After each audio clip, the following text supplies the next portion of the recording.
الحمد لله رب العالمين والصلاة والسلام على سيد الأنبياء والمرسلين وعلى آله وأصحابه أجمعين أما بعد قال الله تبارك وتعالى في كلامه المجيد والفرقان الحميد فأعوذ بالله من الشيطان الرجيم بسم الله الرحمن الرحيم لئن شكرتم لأزيدنكم ولئن كفرتم إن عذابي لشديد وقال النبي صلى الله تعالى عليه وسلم علماء امتی كأنبياء بني اسرائيل صدق الله مولانا العظيم وصدق رسوله النبي الكريم کبھی نعت نبی ہوگی کبھی ذکر خدا ہوگا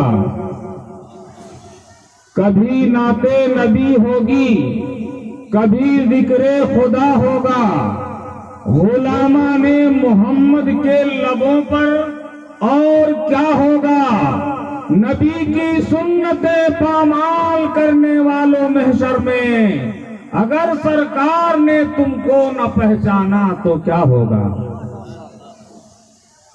نبی کی سنتیں پامال کرنے والوں محشر میں اگر سرکار نے تم کو نہ پہچانا تو کیا ہوگا اور ابھی ہمارے نقیب جلسہ کہہ رہے تھے کہ مظہر ذات نبی جز مصطفیٰ کوئی نہیں ذات پیغمبر سے بہتر آئینہ کوئی نہیں اور عافیت چاہو تو آؤ دامن اسلام میں ارے یہ وہ دریا ہے کہ جس میں ڈوبتا کوئی نہیں اور چپا چپا ڈھونڈ کر جبریل کو کہنا پڑا چپا چپا ڈھونڈ کر جبریل کو کہنا پڑا دو جہاں میں ہم سرے خیر الورا کوئی نہیں اور توڑ کر بت پرستوں سے کہے تھے یہ خلیل توڑ کر بت پرستوں سے کہے تھے یہ خلیل ہے خدا کیسے تمہارا بولتا کوئی نہیں قابل قدر علماء کرام یقیناً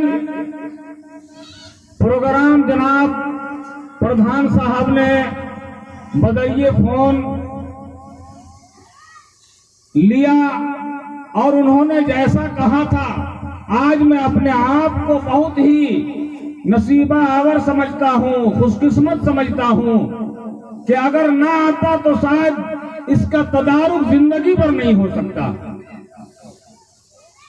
کیونکہ انہوں نے ان سے والہانہ لگاؤ اور محبت ہے اور آپ کے اسکول سرزمین سے پورے دگھاری اور ان کے اطراف کے ایک ایک شخص سے مجھے یہاں تک کہ ہمارے مدرسہ اسلامیہ بلیا پور میں ہماری نظامت ہے ہمارے صدارت ہے وہاں پر ادھر کے بھی بچے پڑھتے ہیں اور اس پار کے بھی بچے ہیں جھریا کے ہیں جامع ڈوبا کے ہیں اور ادھر کے جرسا طرف کے بچے ہیں لیکن خدا جانے کیوں ایسا ہوتا ہے جو بچے ادھر سے میرے مدرسے میں ہیں انہی بچوں سے میرا والہانہ زیادہ لگاؤ رہتا ہے ادھر کے لوگ ادھر کے گارجن یا ادھر کے بچے مجھے تانا مارتے ہیں کہ مولانا سہراب صاحب ناظم مدرسہ دو طرفہ رویہ کرتے ہیں کہ جتنا اس پار کے بچوں کو چاہتے ہیں ہمارے طرف کے بچوں کو اتنا نہیں چاہتے یہ پتہ نہیں من جانب اللہ کیا لگاؤ کیا تعلق کیا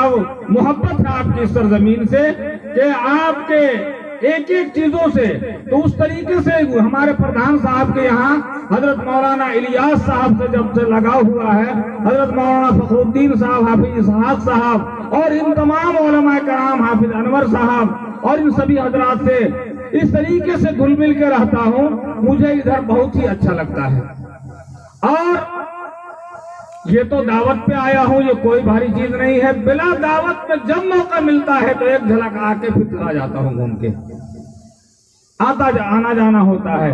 تو ہمارے پردھان صاحب کی دعوت کو میں یہ سمجھ کر آیا تھا کہ نہ جاؤں تو پھر کیسے ہوگا، انہوں نے محبت سے بلایا ہے۔ لیکن آج کے اسٹیج میں علماء کرام اور ہمارے مفتی صاحب اور بڑے بڑے علماء کرام، سلیم قیصر صاحب اور بڑے بڑے علماء کرام، سب کا نام میں نہیں جانتا، معاف کیجئے گا، اتنے سارے لوگوں کے بیچ میں ہماری آج کی یہ آمد اور ہماری آج کی یہ گفتگو یقیناً ہمارے کم علمی اور بالکل ہی کم مائگی کی بنیاد پر کیا ہو سکتی ہے۔ آپ کے اس علماء کرام کے جہاں جمع غفیر ہے، علماء کرام کا جہاں پر مکمل ڈھیر ہے، وہاں پر ہمارے اور آپ کی حاضری ہی بہت ہی سعادت مندی ہے۔ وقت بہت کم ہے اور آپ نے سنا ہے پہلے سے اور دیکھا بھی ہے کہ پردھان صاحب نے کہا کہ ایک گھنٹہ 1.5 گھنٹہ آپ لوگ پروگرام کو چلائیں، لیکن علماء کرام آتے رہے، پروگرام کی نوعیت بدلتی رہی اور پروگرام کا تو کوئی پہلے سوچا بھی نہیں تھا۔ بہرحال میں موضوع پہ آتا ہوں کہ میں نے ایک آیت کریمہ یہ تلاوت کیا، لَإِن شَكَرْتُمْ لَأَزِيدَنَّكُمْ وَلَئِن كَفَرْتُمْ إِنَّ عَذَابِي لَشَدِيدٌ۔ اللہ تبارک و تعالیٰ فرماتا ہے، اے لوگو، ہم نے تم پر بہت انعامات کیا ہے، ہم نے تم پر بہت مہربانی کیا ہے، ہم نے تم پر بہت احسانات کیا ہے، ہم نے مکمل طور پر ہماری نعمت کے سائے تلے تمہاری زندگی گزرتی ہے۔ ایک نعمت اگر ختم ہو جائے، ایک نعمت اگر تم سے سلب ہو جائے، ایک نعمت کا خاتمہ تمہاری زندگی سے ہو جائے تو یہ زندگی دوبھر ہو جاتی ہے، زندگی جینا ادیرن ہو جاتی ہے۔ اللہ تبارک و تعالیٰ کی بے شمار نعمتیں، اللہ تبارک و تعالیٰ کی یہ بھی ایک نعمت ہے کہ ہم علماء کرام سے بشاشت کے ساتھ ملاقات کر رہے ہیں اور ان کی زیارت کر رہے ہیں۔ ہمارے پردھان صاحب کے اوپر بھی اللہ کا کرم ہے، اللہ کی بہت بڑی مہربانی ہے کہ اتنے علماء کرام کو انہوں نے بلا لیا، ورنہ ان کی کیا مجال ہے۔ یہ اللہ کا کرم ہے، اللہ کی یہ بھی ایک مستقل الگ نعمت ہے۔ اللہ کی تمام نعمتوں کو ہم شمار نہیں کر سکتے، ہم کبھی اللہ کی نعمتوں کا بدلہ نہیں چکا سکتے، تو پھر کیا کیا جائے؟ ہم اللہ کی نعمتوں کا بدلہ بھی نہیں چکا سکتے، اللہ کی نعمتوں کو ہم انگلی سے شمار بھی نہیں کر سکتے، کر کیا سکتے ہیں؟ اللہ اس آیت کریمہ میں فرماتا ہے کہ تم بس یہی کر سکتے ہو، لَإِن شَكَرْتُمْ لَأَزِيدَنَّكُمْ، ہماری نعمتوں کا اگر شکریہ ادا کرو گے تو تمہاری نعمتوں کو ہم بڑھاتے چلے جائیں گے، تمہاری نعمتوں کو ہم بڑھاتے چلے جائیں گے، 2 کا 4، 4 کا 8، 8 کا 16 ہوتا چلا جائے گا۔ میرے بھائیوں، میرے دوستو، آج ہم اللہ تبارک و تعالیٰ کی جتنے بھی شکریہ ادا کریں، اللہ تبارک و تعالیٰ کی ان نعمتوں کا جو بھی شکریہ ادا کریں، اور اس کے علاوہ ہماری مجال ہمارے بس میں ہے کیا؟ ہم کر کیا سکتے ہیں؟ ہم کچھ نہیں کر سکتے سوائے شکریہ کے۔ اللہ تو یہی چاہتا ہے، اللہ کے خزانے میں آپ نے سنا ہوگا، اللہ کے خزانے میں سب کچھ ہے، اللہ قادر مطلق ہے، تمام چیزوں پہ قدرت رکھتا ہے۔ اللہ کے خزانے میں کیا ہے، کیا نہیں ہے؟ اگر یہ کوئی کہہ دے کہ اللہ کے خزانے میں کوئی ایسی چیز جو نہیں ہے، آپ فوری طور پر اکھڑ جائیں گے۔ علامہ اقبال نے یا کسی شاعر نے یہ کہا تھا نا، ایک مصرع، کہ خدا کا ماننے والا مسلمان ہو نہیں سکتا۔ یہ مصرع جب انہوں نے شائع کیا، منظر عام پر لایا، لوگوں کی انگلیاں اس پر اٹھی کہ بتاؤ کیسا پاگل شاعر ہے، یہ کہتا ہے خدا کا ماننے والا مسلمان ہو نہیں سکتا۔ جب لوگ بالکل پاگل ہو گئے اس مصرے پر تو انہوں نے دوسرا مصرع لگا دیا اس پر، خدا کا ماننے والا مسلمان ہو نہیں سکتا، بجز حب نبی کامل یہ ایمان ہو نہیں سکتا۔ اگر صرف لا الہ الا اللہ پڑھو گے مسلمان نہیں ہو بنو گے، جب تک محمد الرسول اللہ نہیں پڑھو گے، اس کا جب تک اقرار نہیں کرو گے تو اسی شاعر کی طرح انگلیاں اٹھنی شروع ہو جائے گی۔ میں اگر یہ کہہ دوں کہ اللہ کے خزانے میں ایک چیز نہیں ہے، اللہ کے خزانے میں عاجزی اور انکساری نہیں ہے.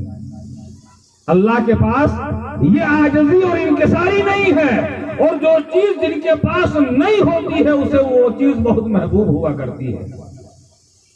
اللہ اگر عاجزی کرے تو کس سے، اللہ اگر انکساری کرے تو کس سے؟ اللہ تو پورا پاورفل ہے، اس لیے اللہ کے پاس عاجزی اور انکساری نہیں ہے. یہ بندوں سے اللہ بس یہی چاہتا ہے کہ تمام نعمتوں کو تم میرا استعمال کرو، صرف تم سے میں یہ چاہتا ہوں کہ میرے سامنے عاجزی اور انکساری کرو. نماز کو عبادتوں میں نمبر 1 پوزیشن حاصل ہے. کیوں جانتے ہیں؟ جبکہ جو آج کے دن میں جو حاجی صاحب جاتے ہیں حج کرنے کے لیے تقریباً 5 لاکھ روپے کا خرچ بنتا ہے.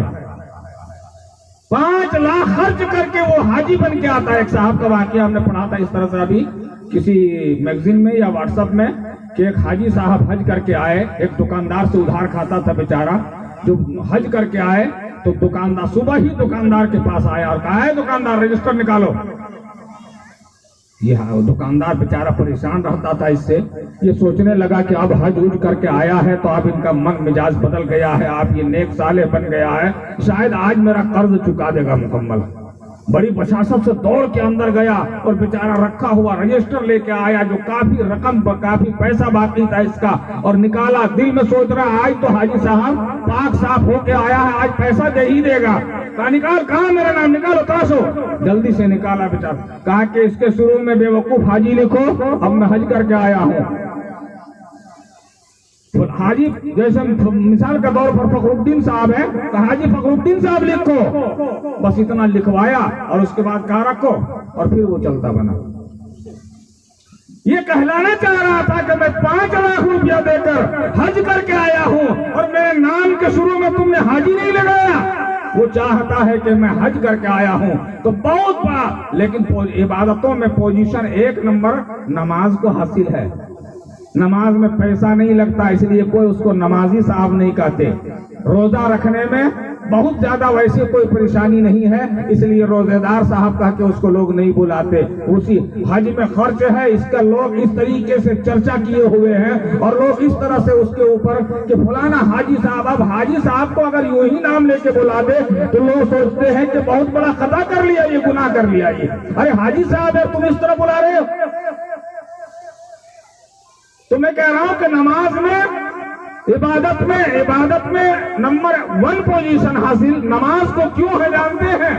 نہ حج کو ہے، نہ زکوٰۃ کو ہے، نہ روزہ کو ہے، کسی کو نہیں. کلمہ طیبہ کے اقرار کرنے کے بعد، کلمہ توحید کا اقرار کرنے کے بعد نمبر 1 پوزیشن اگر عبادتوں میں کسی کو حاصل ہے تو وہ نماز کو. کیوں؟ صرف اس لیے کہ نماز میں جو عاجزی ہے ساری دنیا یہی بچانے کے لیے چلی ہوئی ہے. اگر کوئی سماج میں کسی کے بچے نے کوئی غلطی کیا یا کچھ انہوں نے خود کوئی غلطی کیا، کوئی ان سے گناہ ہو گیا، سماج بیٹھتا ہے ان کو بلاتا ہے اور اس کو سزا دینا شروع کرتا ہے کہ تم 10 مرتبہ کان پکڑی کر کے اٹھک بیٹھک کرو. کہتا ہے کہ میاں کیا تم نے سمجھ رکھا ہے مجھے؟ ایرو گیرو کیا؟ اگر لاکھوں روپیہ تمہارے پیچھے خرچ کرنے کا ہوگا تو میں کر دوں گا، جو کچھ کرنے کا ہوگا کر دوں گا، لیکن اٹھک بیٹھک کان پکڑی میں نہیں کر سکتا کبھی. میں یہ ناک کبھی کٹنے نہیں دوں گا. اور یہ آج سے نہیں، جناب نبی پاک صلی اللہ علیہ وسلم کے زمانے میں بھی ایک فاطمہ کہہ کے ایک عورت سے چوری کا واقعہ، بر نہیں جانا چاہتا، ادھر سرزد ہوا تھا، وہاں بھی ناک بچانے کے لیے اہل خاندان آئے تھے. میں ادھر نہیں جانا چاہتا. میں یہ کہنا چاہتا کہ ساری دنیا ناک بچانے کے لیے کہ سر کٹ تو سکتا ہے لیکن جھک نہیں سکتا ہے. ناک کٹنے نہیں دوں گا، سر جھکنے نہیں دوں گا. بس یہی بچانے کے لیے دنیا اپنی مکمل طور پر تمام دولت کو اور ساری چیزوں کو داؤ پر لگا دیتا ہے. اور نماز میں یہی اللہ کہتا ہے کہ نماز تمہارا مکمل اس وقت نہیں ہوگی، سجدہ تمہارا مکمل اس وقت نہیں ہوگا جب تک ناک زمین پہ نہیں رگڑو گے اور پیشانی کو سجدے پہ سر پہ نہیں، جب تک نہیں جھکاؤ گے تب تک سجدہ مکمل نہیں ہے. تو جو عاجزی اور جو انکساری نماز میں پائی جاتی ہے وہ کسی دوسرے عبادتوں میں نہیں پائی جاتی ہے. اس لیے عبادتوں میں نمبر 1 پوزیشن اگر کسی عبادت کو حاصل ہے تو وہ نماز کو حاصل ہے، اس لیے نماز کو حاصل ہے۔ میرے بھائیو، میرے دوستو، یہ آج کے دن میں آج نماز کو حاصل ہے تو اللہ کے پاس عاجزی اور انکساری نہیں ہے، اور اللہ اس کو بہت پسند کرتا ہے۔ نماز میں عاجزی انکساری پائی جاتی ہے، اس لیے اللہ اس کو بہت زیادہ محبوب رکھتا ہے۔ کہ یہاں تک کہ اللہ کا رسول نے فرما دیا تمام عبادتوں کو لے کر جاؤ گے، جنت جانے کا آرڈر تو ہو جائے گا، لیکن جنت میں جب تک جنت کے قریب پہنچو گے تو پتا چلے گا کہ بہت بڑا تالا لگا ہوا ہے جنت میں۔ اندر کیسے جاؤ گے؟ مکان تمہارا، یہ پھول پھلواری تمہاری، مکمل طور پر نہریں تمہارے، سب کچھ تمہیں ملنے کا آرڈر تو ہو گیا ہے، لیکن تالا لگا ہوا ہے۔ کہا اس کو کھلوانا ہے تو کیا لے کر جانا ہوگا؟ کہا کہ الصلاۃ مفتاح الجنہ، نماز جنت کی کنجی ہے۔ اگر یہ دولت تمہارے پاس نہیں ہے، تمام عبادتوں کا گٹھر خزانہ لے کر گئے ہو، جنت پہلے کھولو گے تالا تب تو اندر جاؤ گے، اور ہمارا اور آپ کا تالا تو ہے نہیں کہ تم زبردستی توڑ دو گے۔ تو پتا چلا کہ نماز جنت میں جانے کے لیے نماز کی ضرورت ہے، اور نماز میں عاجزی اور انکساری ہے، اور اللہ کو عاجزی اور انکساری بہت محبوب ہے، پسند ہے، اس لیے ان عبادتوں کو اللہ نے نمبر 1 پوزیشن دیا ہے۔ میرے بھائیوں، میرے دوستو، تو ہم اللہ تبارک و تعالیٰ کی تمام نعمتوں کی، دولت کی مختصر وقت ہے، دولت کی نعمت، اولاد کی نعمت، صحت کی نعمت، یہ مکمل طور پر، اور تمام جاہ و جلال اور مرتبت کی نعمت، یہ تمام نعمتیں اللہ نے دے رکھی ہے، ہم ان کے بدلے میں اللہ کو کیا دے رہے ہیں؟ اللہ کہہ رہا تم دے کیا سکتے ہو؟ کمزور سا انسان تم دے کیا سکتے ہو؟ تم دینا تو چھوڑو، گن نہیں سکتے ہو، اتنا تو کرو کہ میرا کھاؤ اور میرا گاؤ، یعنی میرا شکریہ ادا کرو، میرے در میں عاجزی اور انکساری کرو۔ اگر یہ نہیں کرو گے، اگر ایسا کرو گے تو تمہاری نعمتوں کو بڑھا دیں گے۔ حضرت موسیٰ علیہ السلام کوہ طور پہ جا رہے ہیں، ایک بندہ ہے جو بڑی مصیبت میں، پریشانی کے عالم میں مبتلا تھا، کوڑ لگا ہوا تھا، بالکل اپاہج پڑا ہوا تھا، گلا سڑا انسان تھا۔ ان سے جب حضرت موسیٰ کوہ طور پہ جا رہے ہیں، وہ بندہ ادھر سے وہاں پر بالکل ہی کوڑے دان پہ پڑا ہوا تھا۔ حضرت موسیٰ کو آتا دیکھ تک انہوں نے کہا السلام علیکم، حضرت موسیٰ نے کہا وعلیکم السلام۔ کہا حضور والا کہاں تشریف لے جا رہے ہیں؟ کہا میں اللہ کے پاس جا رہا ہوں بات کرنے کے لیے کوہ طور پر۔ ان کی دل کی باچیں کھل گئی، اور کہا آج ہمارے دل کی تمنا پوری ہو جائے گی۔ کہا کہ آپ کون؟ کہا کہ میں اللہ کے نبی موسیٰ ہوں۔ کہا خدا کے واسطے آپ کو ایک طور پہ اللہ سے ہم کلام کے لیے جا رہے ہیں تو ایک کام میرا کر دیجئے گا۔ وہ بیچارہ پریشان سا عالم میں مبتلا، کوڑ لگا ہوا، اپاہج لگا ہوا، گلا سڑا، اور اتنا مصیبت زدہ انسان کو دیکھ کر حضرت موسیٰ کو بھی ترس آیا، اور کہا کہ کیا فریاد کیا ہے تمہاری؟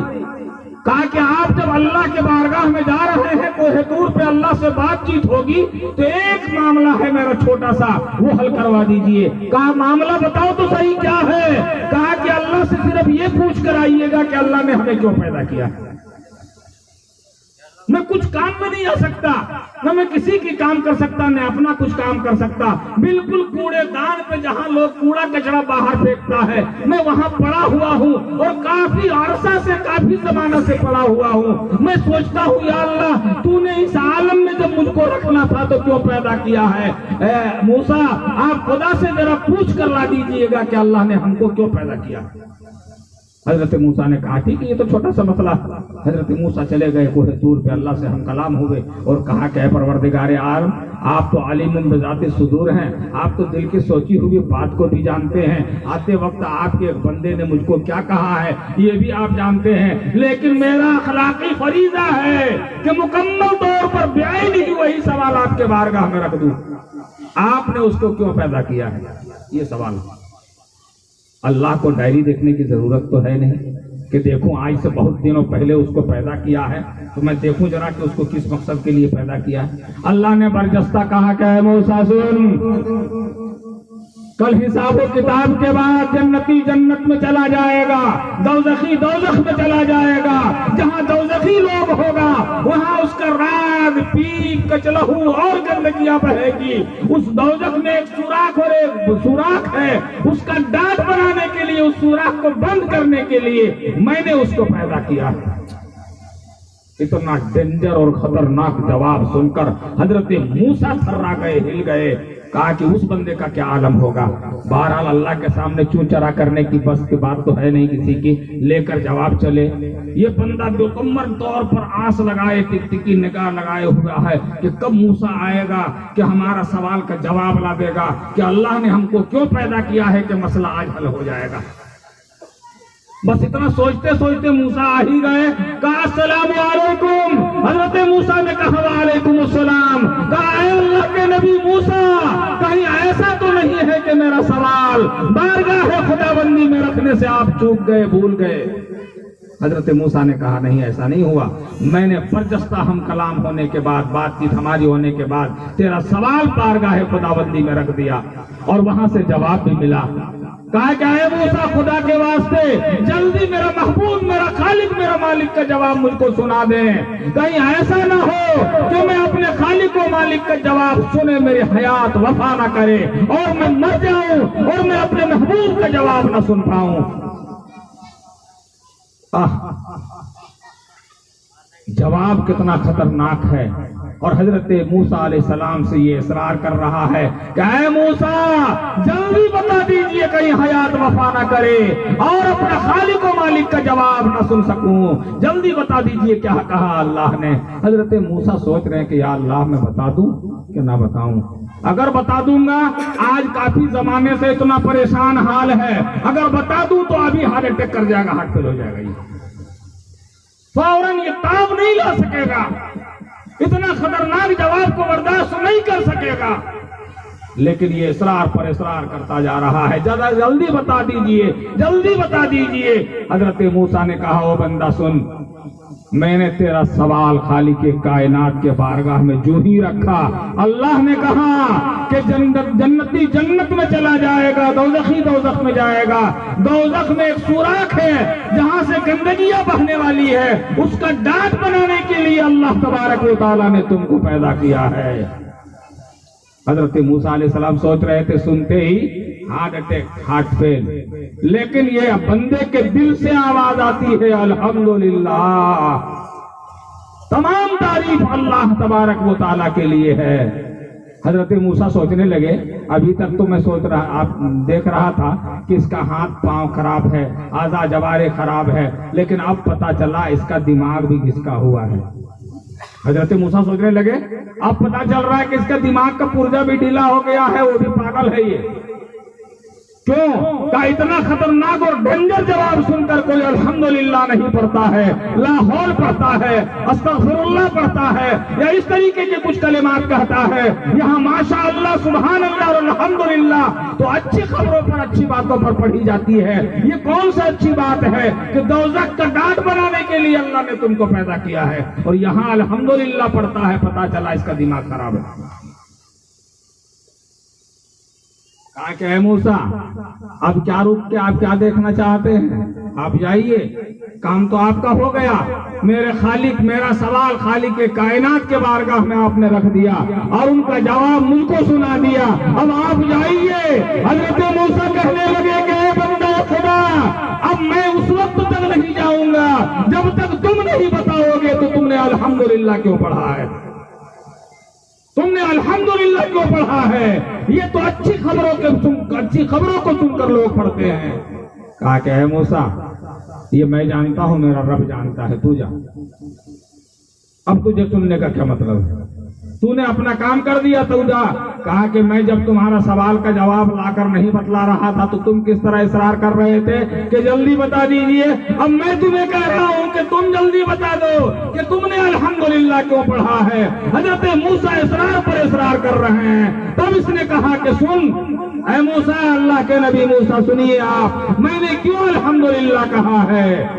آج میں زمانے سے اس کوڑ کا اور نہ معلوم یہ میرے معذوری کا جو جتنے طرح کا پرابلم میرے سینے, میرے اعضاء اور جوارے میں دیکھ رہے ہیں, میرے شریر میں دیکھ رہے ہیں, اس عالم میں میں پڑا ہوا ہوں اور میں سوچ رہا تھا کہ اللہ مجھ کو بیکار پیدا کیا ہے، کسی کام کے لیے پیدا نہیں کیا۔ میں کوڑے دان پہ کوڑا کچرا کی جگہ میں پھینکا ہوا ہوں، میں بیکار ہوں، میں کسی کام کا لیے نہیں ہوں، میں کسی کام کا نہیں ہوں، میں کسی کام کا نہیں ہوں۔ یہی رٹ لگایا ہوا تھا، یہی سوچ رہا تھا، اور میں ملکوں میں یہی بات جو ہے ہم کو کھائے جا رہی تھی۔